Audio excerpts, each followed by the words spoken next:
The Los Angeles Rams are being talked about as Super Bowl favorites in July. But here's the uncomfortable truth. If Matthew Stafford and a roster built on all-in aggression don't win it all this season, it won't just be a disappointment. It will be a full-blown failure that rewrites the entire Sean McVay era. Now that we're at the top of July here, if the Rams don't win it all, right? I mean, is that fair?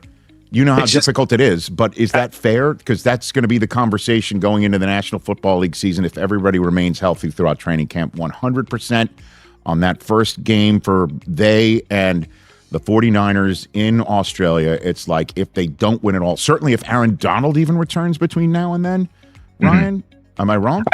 I just think the NFL is awesome. It's so much different than the NBA and the super teams because it is so much about the team. Yeah, it's about the health, but it's about guys playing together, and it's about the schemes and the coaches. And so I think it's very hard to go, to be the favorite in preseason and to take that all the way through the season.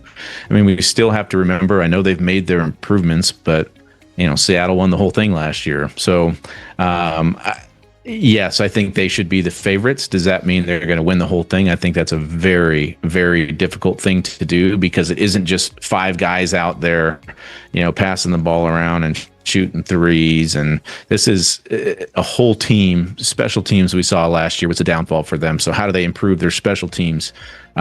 It's a team game, and it's a very tough thing to do, to go wire to wire. I love it. Again, ESPN.com offseason grades. That's what we're referencing here. The Rams were busy this offseason, but they landed only a C+ for their work, according to B's grades. That included trading for reigning Defensive Player of the Year, Myles Garrett, trading for top Chiefs cornerback Trent McDuffie, and then drafting Alabama quarterback Ty Simpson, 13th overall. Veteran right tackle Rob Havenstein retiring. The team included Jared Verse and the Garrett trade, of course. Mina, what do you think about the C+ grade for the Rams? I was making it lower than C+. It even was. Whoops. Sorry. Yeah, it's lower than what I would have given it. I'll get to that in a second. I think trying to unpack here what Seth was thinking, it's a very risky, high-risk offseason in some ways, right? Because the Rams are trying to do two things. They're all in on this year with their big trades, while also spending their first-round draft pick on the quarterback of the future. It looks amazing on paper, but if they were to suffer, say, an offensive line injury, maybe a receiver injury, suddenly you see that there is a cost to this approach, which is you can be a little bit thin. And also moving forward, if they don't win the Super Bowl this year, this is a team that doesn't have the assets in the future to continue adding to the roster. So that's the high-risk aspect. That said, why I think it's low is this and why I would have gone higher. The players that they added are legit superstars. This wasn't a team that overpaid for, like a slightly above average pass rusher and a decent corner. They got Myles Garrett and Trent McDuffie. So it's hard for me to dislike that, even if there is an element of risk that does have to be acknowledged in this type of approach. I think we have a similar feeling on this, Mina, because I did not like the Ty Simpson pick really at all, for the Rams. And then I think that, when you look at areas of need, they're old at receiver. And quite frankly, there's some maybe concerns and some contracts on the horizon that they need to be concerned about. And so getting depth or, more viable players at receiver to help Matthew Stafford, I think would have been, probably a wise move. That being said, the impact of McDuffie and the impact, quite frankly, of Garrett. Garrett is at minimum a double-digit sack guy, and he's going to be playing on a team that has a good offense and is going to score points. I think what is going to happen in terms of closing out games, opportunities to close out games, I think is going to change things significantly for him. The idea of him, again, being up around 17 sacks, that is not out of the realm of possibility. So I think a C+ when you add a player of that caliber on a team that's already that good, I'm surprised the grade's not higher. Yeah, Tim, as somebody who considers himself an expert in all things C+ grades, having received many of them throughout the course of my career. Right. Shout out Belmont Hill. Hey, listen, it's no Severian, but it's a pretty good school. Thank you very much. I will say this about the Rams. The minute they traded for Trent McDuffie, which was the first of these events that took place and eventually finished up with Myles Garrett, it became clear this team was thinking Super Bowl and Super Bowl only at SoFi Stadium next year in Los Angeles. That's how this offseason was going to be measured, whether they made the subsequent move to draft Ty Simpson, which in some ways ran counter to that, or eventually trade for Myles Garrett. I would have gone much higher on this grade, though, because they were amongst the few teams in the NFL, perhaps even one of two teams, along with Seattle, Super Bowl or not. They are in that elite tier, and so perhaps they paid overpaid by just a little bit. But for them, the Rams, they feel like the gap between them and Seattle was already razor thin. These moves could push them over the edge, and they could be the team that's atop the NFC West next season, and perhaps tops the NFL once again. July. No pads, no kickoff, no mercy. And yet the Los Angeles Rams are already being whispered into the same sentence as Super Bowl favorites. But here's the uncomfortable truth cutting through the noise.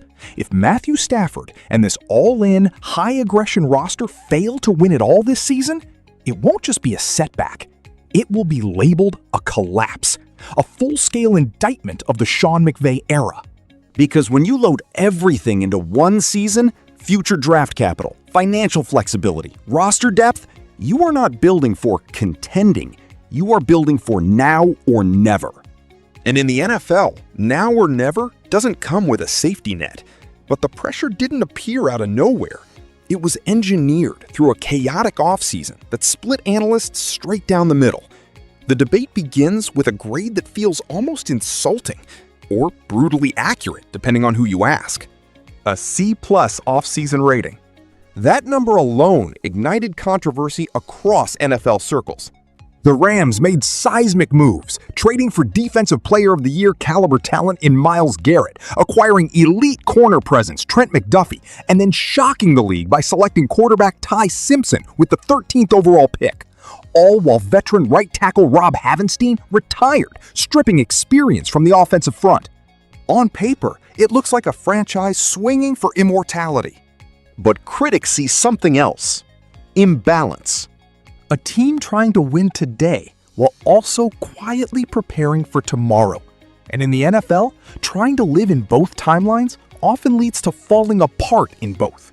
And that's where the real fear begins. Because this isn't just about stars added. It's about what might break when the season actually starts. This roster is not just aggressive. It's dangerously thin in key areas. Analysts are pointing directly at structural weaknesses, offensive line stability, receiver depth, and special teams inconsistency, an area that quietly cost them critical moments last season. And here's the brutal reality. One injury changes everything. One offensive line collapse, Stafford under siege. One receiver setback, the passing game loses rhythm. One special teams failure, and suddenly, tight games turn into losses that define an entire season. Even supporters admit it. This is not a roster built for survival. It's built for dominance or disaster. But despite the warnings, the Rams didn't hesitate to double down. They added superstars meant to tilt the entire NFC. Because when you add a player like Myles Garrett, you are not just improving a defense, you are reshaping the entire identity of your team. Double-digit sacks? That's the baseline. 17 sacks? That's the conversation. Pair him with elite cornerback Trent McDuffie, and suddenly this defense transforms from good to terrifying. This is the logic behind the Rams' aggression. Close games earlier, dominate matchups, force quarterbacks into panic before halftime even arrives. But there's a catch. Superstars don't erase structural flaws, they amplify them. If the supporting cast fails, even legends become isolated highlights in losing efforts. And that's why the league is divided, because not everyone believes this gamble should even be possible. Across media voices, the argument is breaking into two extreme sides. One side says, this is unsustainable. Being preseason favorites in the NFL rarely survives contact with reality. Health, chemistry, scheme adjustments, it all matters more than paper rosters. The other side argues something more dangerous. This is exactly how champions are built. Even comparisons are emerging. The NFL is not the NBA. This is not 5 superstars coasting through a series.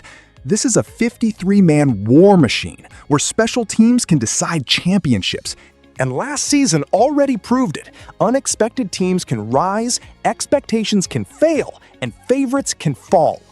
Yet here stands Los Angeles, refusing caution. Which brings us to the final question, the one nobody in Los Angeles can escape. Everything now funnels into one unavoidable reality. Week 1, a brutal international clash against the San Francisco 49ers in Australia. No easing in, no adjustment period, immediate pressure. From there, the season becomes a non-stop referendum on one idea. Is this Rams team truly a Super Bowl powerhouse or an overbuilt machine heading toward internal failure? Because if they don't win it all, the conversation won't be gentle. It won't be nuanced. It will be final. This is what happens when a franchise goes all in without hesitation. The reward is immortality, but the punishment for falling short is rewriting everything you thought you knew about an era.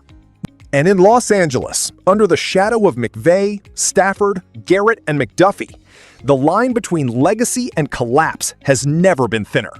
And once the season begins, there is no more debate, only results. Yo, mic check 1 to 2, -1, -2. Game over for this video, folks. Smash that like button, drop a comment, and subscribe to stay in the huddle for more. This is NFL Madness, bringing the heat and signing out.